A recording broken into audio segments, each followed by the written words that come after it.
Il n'y a pas du répondant en face. Pas du répondant. Attention à ce bon mouvement, cette feinte de corps. Et derrière la frappe, l'ouverture du score. Oh, quel beau geste. Il a vu de loin l'espace, la fenêtre de tir, et il a lâché. Et ce sont les Chiliens qui sont allés jusqu'au bout. On l'a dit, j'ai des Luis Coupa. Ils sont revenus avec beaucoup d'envie, beaucoup d'ambition. Et voilà qu'ils ont marqué en premier. Et c'est Lucas Cepeda. Tout est parfait, en tout cas, tout est parfait sur cette action. Ils construisent bien. Ils voient que la RDC a du mal à sortir de son bloc parce qu'en première période, rappelez-vous, j'ai parlé du bloc bas. Et la RDC qui reculait, il a pris son temps, il a observé, il a regardé l'angle des tirs, il a tiré une très belle frappe. Déjà, je vous rappelais que ces joueurs avaient déjà marqué contre le Portugal.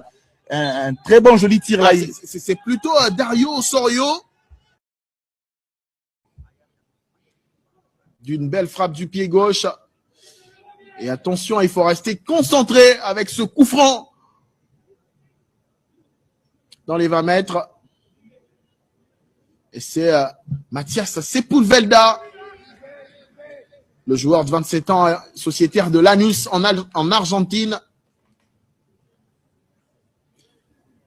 qui va peut-être s'en charger avec son pied gauche. C'est parti, Sepulveda.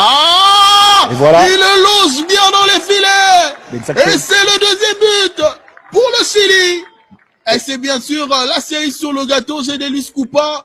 Ces Chiliens étaient venus pour gagner ce match. Ils l'ont démontré dès le retour des vestiaires. Et voilà, ils ont marqué un premier. Et ils ont eu cette amabilité de mettre ce deuxième but. Là, ils ont compris que nous avions un gardien qui a du mal à frapper, à attraper des ballons à distance. Ils ont provoqué, je le disais avant, cette faute pour obtenir ces coups francs en plein cœur des jeux.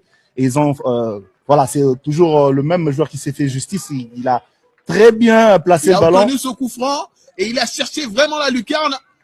Et voilà, la RDC qui est menée 2-0 là, c'est quasi fait, c'est le break est fait. Donc Lionel Mpassi a également montré ses limites sur de balles à distance. Eh ben c'est un autre niveau, donc il faudrait vraiment voir comment encore plus plausible, mais peut-être déjà sur cette descente, la réaction des Congolais.